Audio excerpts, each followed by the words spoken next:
Hello, welcome to my channel. I'm Sue with Homesteading with Sue, and today I'm going to teach you how to can chicken in pint-sized jars. What you'll need is, of course, chicken, which I'll show you how to cut it up in a second, a cutting board, a good knife, a jar lifter, a debubbler with a ruler at the end, some white vinegar, a canning funnel, and salt and a half a teaspoon measure for that, and one pressure canner. And I'm making approximately 14 pints, so I'm going to need 2 levels, so I'll need 2 of the grates so that the jars don't touch.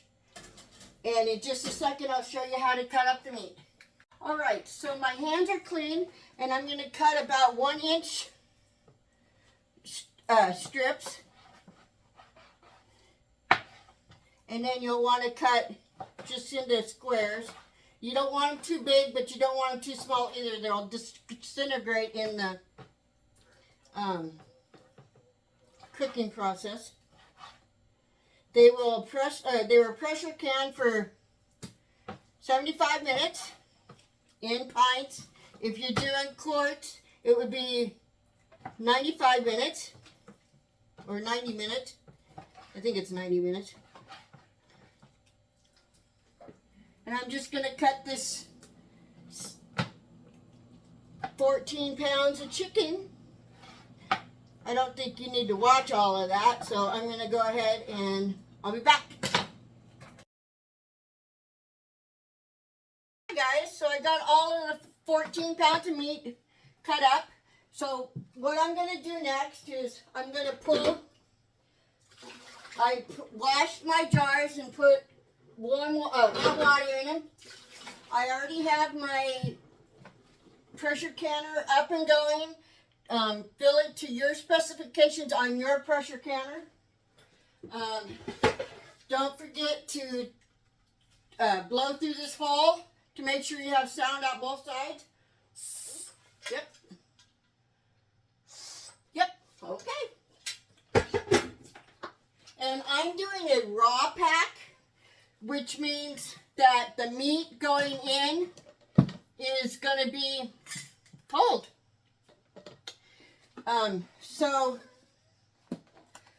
But the jars need to be warm so that when they hit the water of your pressure counter that's been on for a little while, it does not break your jars. And we're looking for about 1¼ inch headspace for the jars.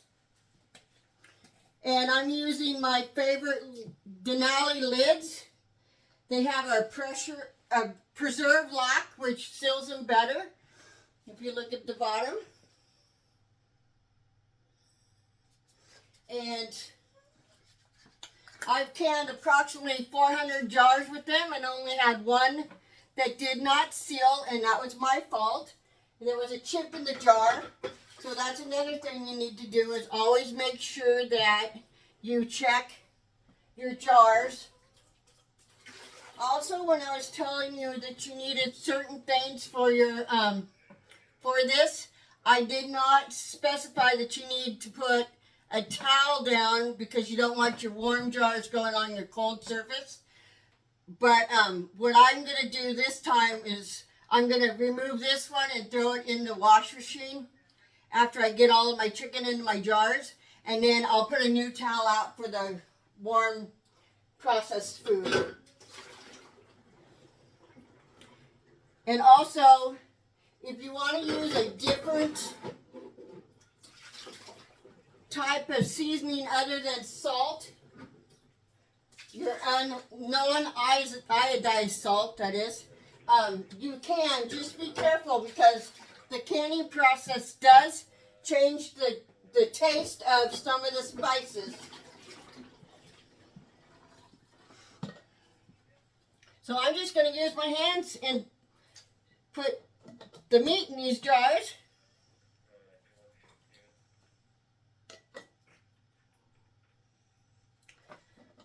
And then I will use the debubbler. Actually, I'm going to use it to push stuff down into the jar better. I am wearing a plastic glove because I decided my finger needed to be part of the process of the chicken, apparently. Also, I had fat strings that I had cut off of these as I was processing the meat. And I think that was about it.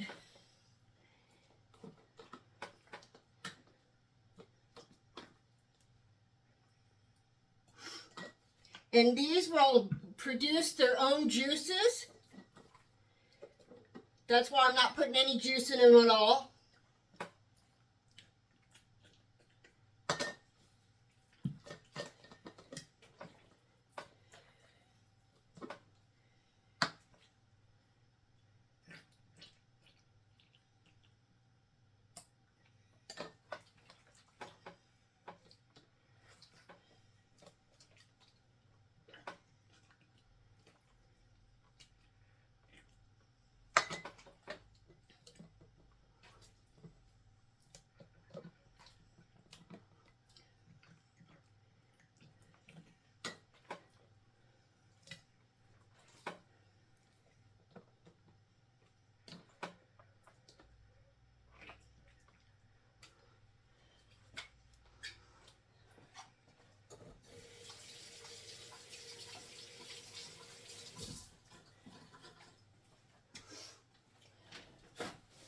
Looks like I'm going to need a whole bunch more jars. Let's see how this does.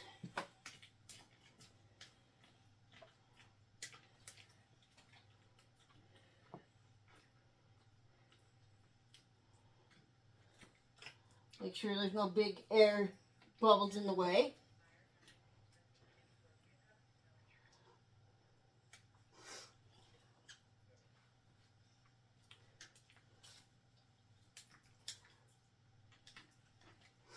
Okay, so this one's done, so I'm going to go ahead and put a half a teaspoon of salt on the top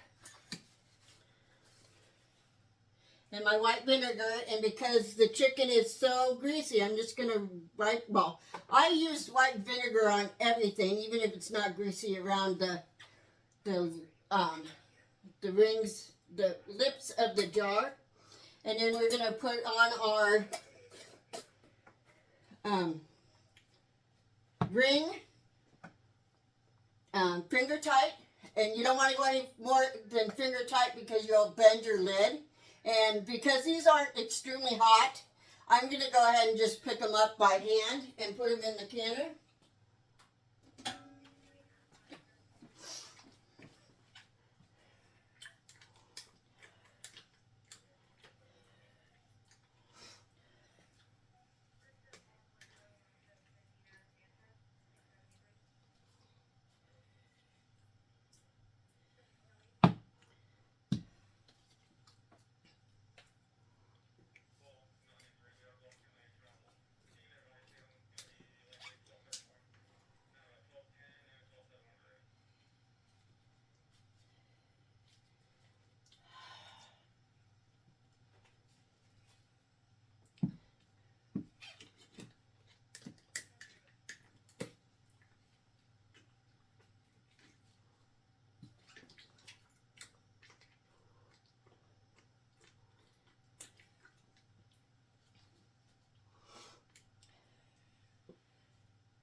And you just push it down in there so you can, about 1.5 inches away from the top, which that would be about that.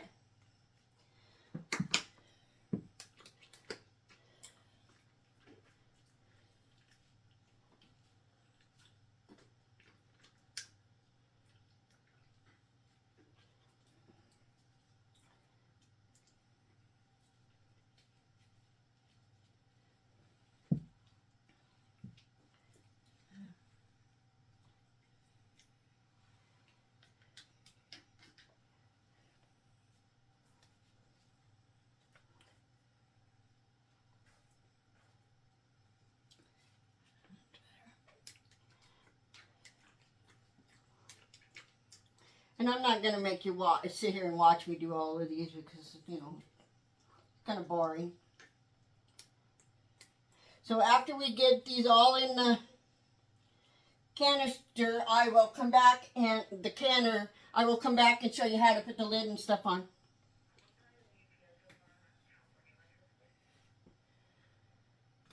Okay, I wanted to show you what it looked like before I start to stack the next stack on top, and I'll put this straight in on above so that the jars don't touch each other. And I'll show you what it looks like with the other jars on top in just a second. To be honest, I would much rather have all wide mouth jars for meat, but I didn't have two more, so I went ahead and put them in narrow mouth. If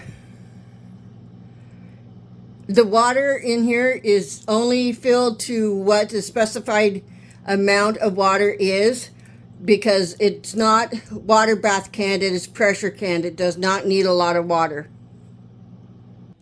Okay, so I have my pressure canner set up that the alignment arrow is right here on my pot, and the alignment arrow is right here on my lid. And then I'm just going to go ahead and put it on. We're going to turn up the heat to medium, and then we'll wait until this steams for 10 minutes. And then we'll put the pressure regulator on. I have a 10-pound weight that I use for my elevation. So I'll be back once this starts to pressurize. Or actually vent. I don't know if you can see it, but it's barely coming out. We want a solid stream coming out of there for 10 minutes straight, and that's definitely not a solid stream. It'll be a big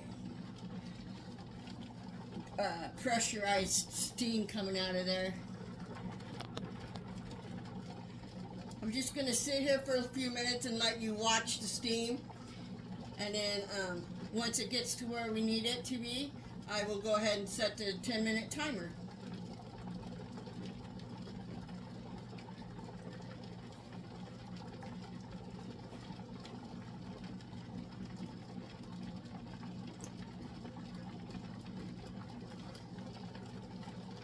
I don't even know if you guys can see the steam. Yeah, you can see the steam.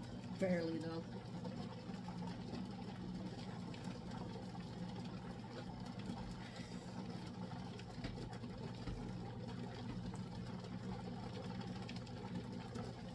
You can put different kinds of seasoning in with your chicken, as long as it's not over a half a teaspoon.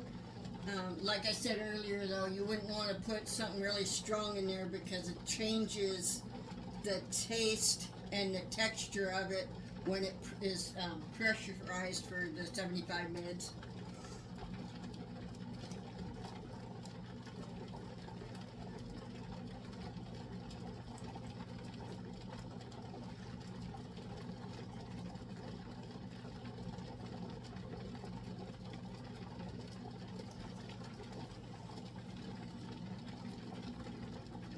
Kind of boring watching it steam, huh?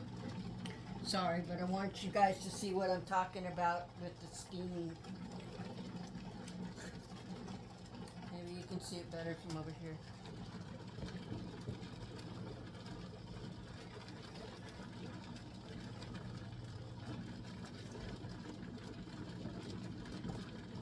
Yeah, there we go. It's better from over here. You can see it better now.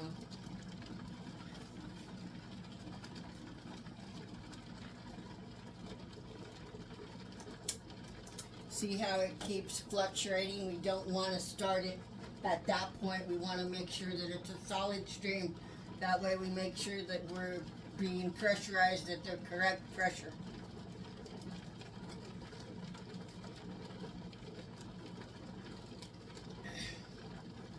If you don't know what your pressure is, read your what you should pressurize your canner to. read your canner book, it will tell you the different elevations for the different pounds per pressure. Okay, so it's looking pretty good. Oh, it keeps fluctuating just a little bit.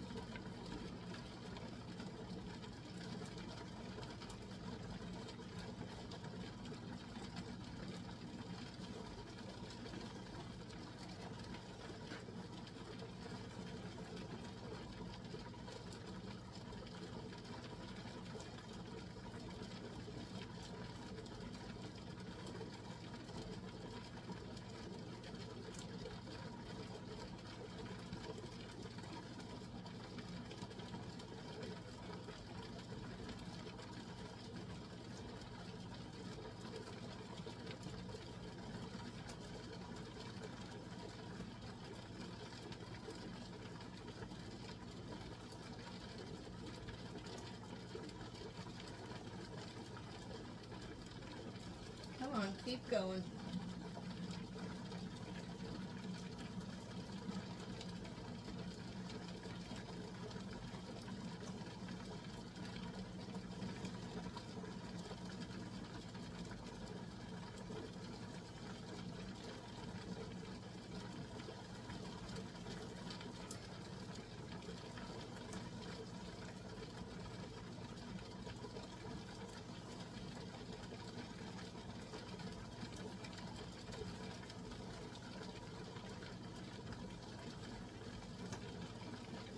Alright, see how that's a solid stream? I'm going to go ahead and start the 10-minute timer on that.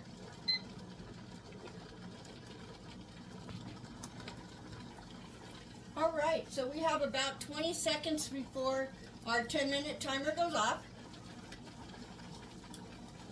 And when it goes off, we're going to put this on top of the pressure valve.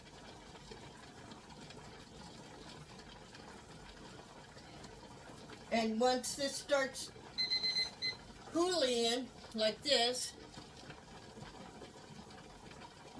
like a hula dancer, we will go ahead and start the 75-minute timer. Okay, so see how she is hulaing? Being a hula girl. She's not radical or anything. She's doing just perfect, so I'm going to go ahead and set. Oh, she's getting a little wild.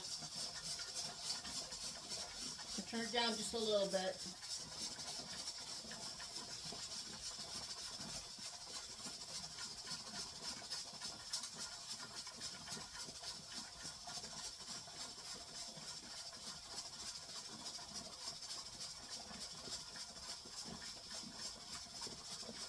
There, she's much better now. I'm just going to watch her for a second, make sure she doesn't go wild again.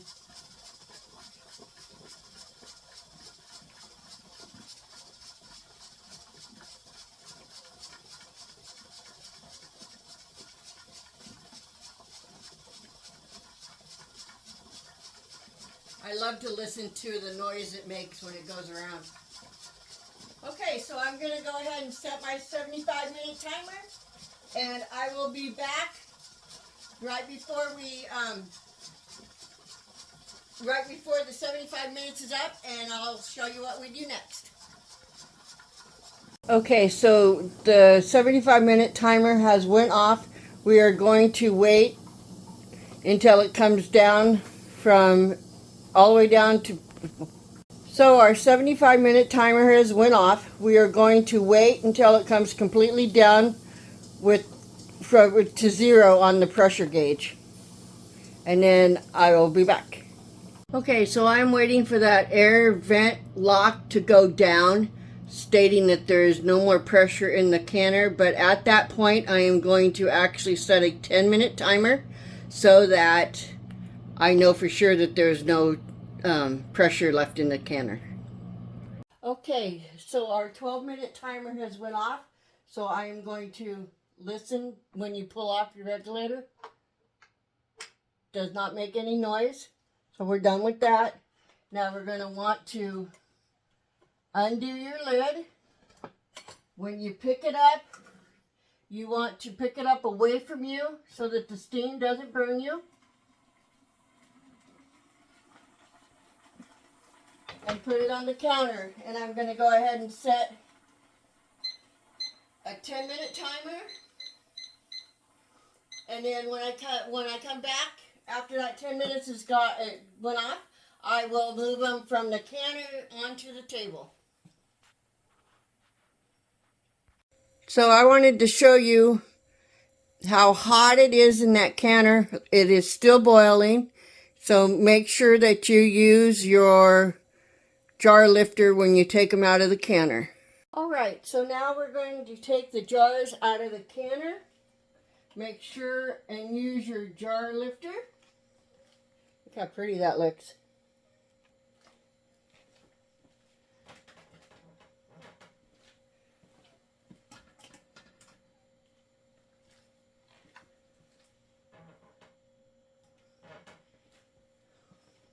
If any of the lids are loose, do not tighten them.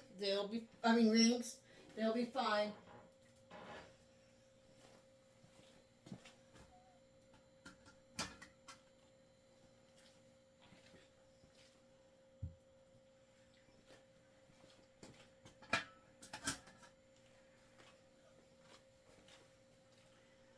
I use a 23-quart Presto canner.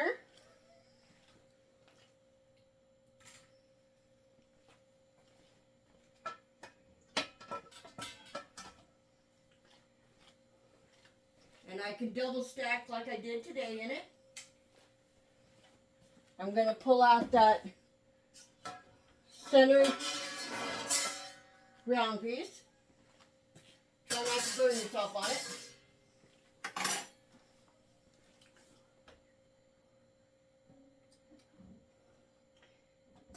And it will hold 16 pints.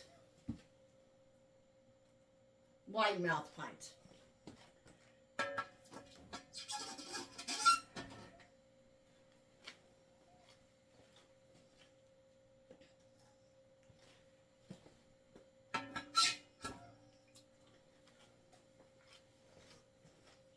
And you do not want to tip your jars pulling them out of the canner, because that can cause you to lose a seal.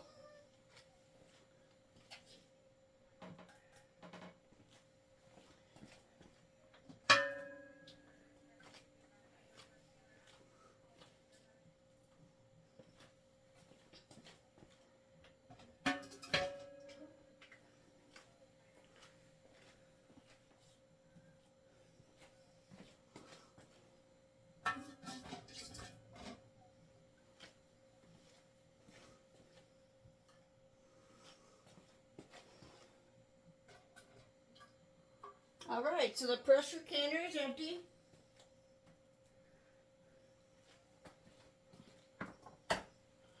I'm going to flip you around so you can see the jars on the table.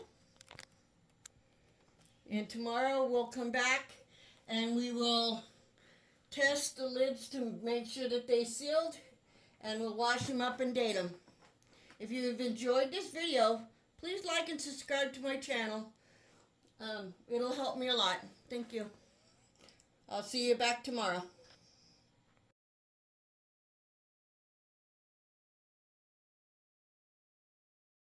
Good morning and welcome back. So today we're going to test to see if our chicken that we canned yesterday is properly sealed. That one is.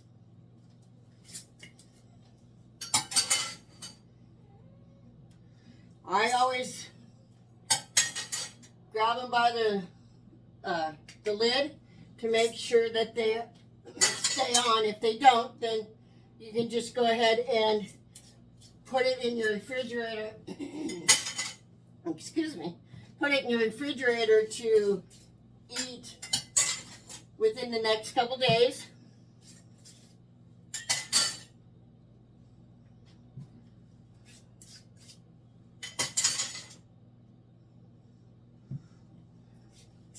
I just love these Denali lids.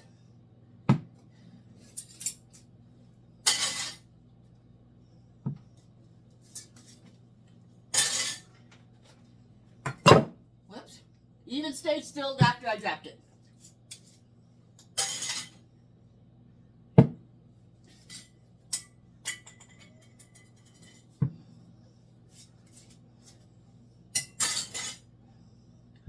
I have some hot water so we can wipe off the jars, and then we're going to go ahead and mark them.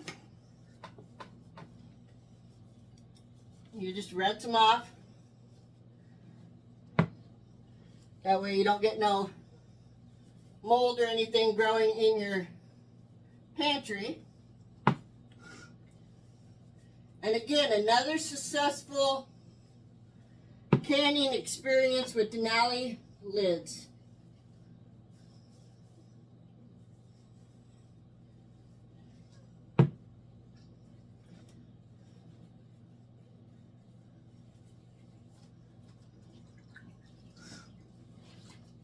I sure hope you all enjoyed this video. I enjoyed making it.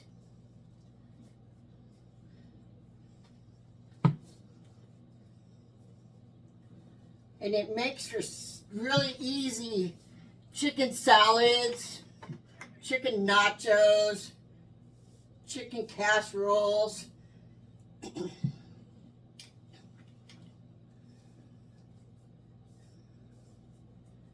And I'm sure there's 100,000 other chicken things you can make with this. That's just what I got off the top of my head.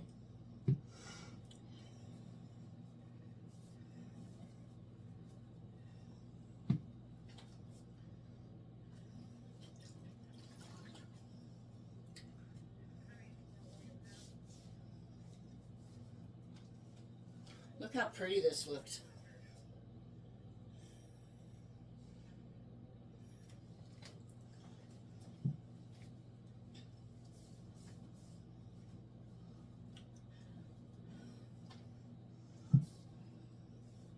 And I use a permanent marker to mark on them to tell me what it was and the date and the year of the canning process.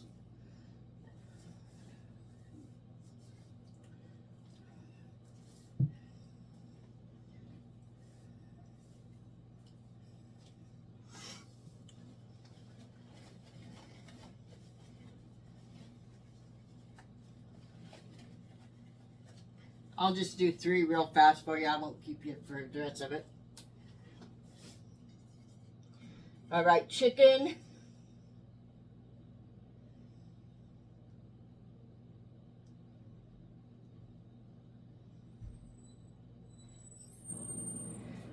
$5.20 of 23.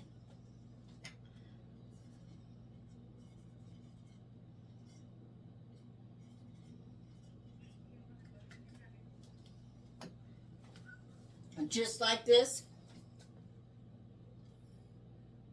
And if you enjoyed this video, please like and subscribe. Thank you. Have a great day. Woo.